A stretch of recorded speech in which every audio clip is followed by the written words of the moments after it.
Okay, let's try that again. I had a phone call in between. What I was saying was that I'm doing these little tutorials for everybody to give you something to work on during the holidays and during this time in which we are in lockdown.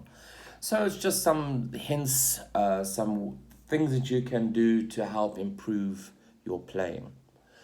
What I'm dealing with at this stage in this week is the technical side of playing, which is, in other words, the ability to be able to play. And technique, and someone can either have a strong technique or a weak technique. Strong technique generally means that a person can approach any problem, they'll get it in a piece and they'll be able to conquer it. A weak technique would mean that they are limited. Some difficult pieces will stay out of their range forever. So the idea is to build you a strong, good, capable technique that you can play whatever it is you want to play. So your primary sources of technique to building technique are little exercises like I give you, what we call warm-ups, your scales obviously, and things called studies or etudes, which we don't get the time to get into because we don't have that much time when we have lessons. So this morning I'm going to keep these things to about 5 or 6 minutes, otherwise they take too long to upload. So I don't even know if I'll get into scales this morning. But I want to start working with those little exercises that I've given you. Some I've only given you 2, some have a lot more than that. And it's from the Hanon. It's these exercises that I've given you. So the way I like you to approach it, and what is the point of these exercises? The point of these exercises is actually to build some stamina, number 1. So in other words, the ability to keep on playing, that you don't get exhausted. The second thing it is to do is to build speed, so that you're able to manage some speed. The third thing is strengthen the fingers so that you're able to have tone and able to graduate it, be able to control it. So that is the point of these exercises. They're not just to pass some time by. The first one I gave you was this one where you skip the one note. Now, I like to do it left hand first. And what you're aiming for here, because it's a 5-4 that is the weak fingers. You don't want them to fall over each other. That's what you don't want. It's controlled. And that is technique, actually, is control. Making your fingers do what you want them to do. So it's not just blind luck, and it's not just doing this thing over and over again and hoping for the best.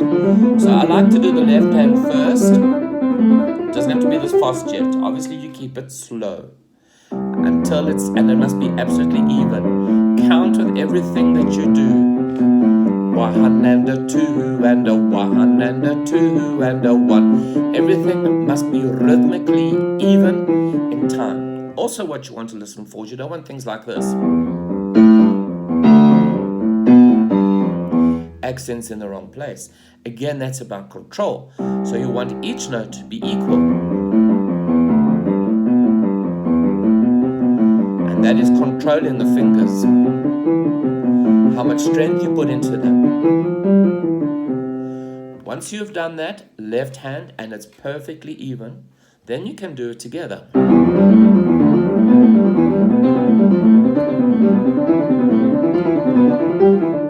And so on. I would stick with one exercise at a time and master it. In lessons, I kind of just listen to them, we go through them because we don't have the time. But I would approach one, and are you listening, Mr. Dillon? Approach each one and master it. So in other words, until it is automated. You don't even have to look. It's off by heart. And that's how I would approach this one. Then the other one that I gave you is number 6, which is an excellent one. It works the rotation of the wrist. So you don't want to play this with a stiff wrist. Like that. You've got to get a bit of a rotation movement. Also, another thing very important is to keep this wrist relaxed. No stiffness in that wrist. Otherwise, you can't perform the exercise. So that wrist has to stay extremely light and relaxed. And what does the work are the fingers. And you notice there's a bit of a flick almost towards that fifth finger. Also, that fifth finger, I'll do it over here, must be like that, not like that, or like that, or what weird things you do with your fifth finger. Sometimes I see pianists do that, some of my own pupils too, where they try and round the fifth finger by dropping the wrist. The wrist must stay in line with the notes.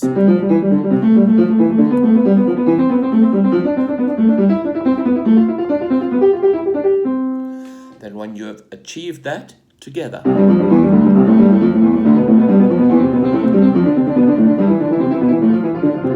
And some of the other things you can do with these exercises to make it a bit more interesting is to do the different dynamic levels. Piano. Forte. Right hand piano, left hand forte. Other way around. Staccato, legato. Very difficult to do. And you can apply these to the exercises that I've done.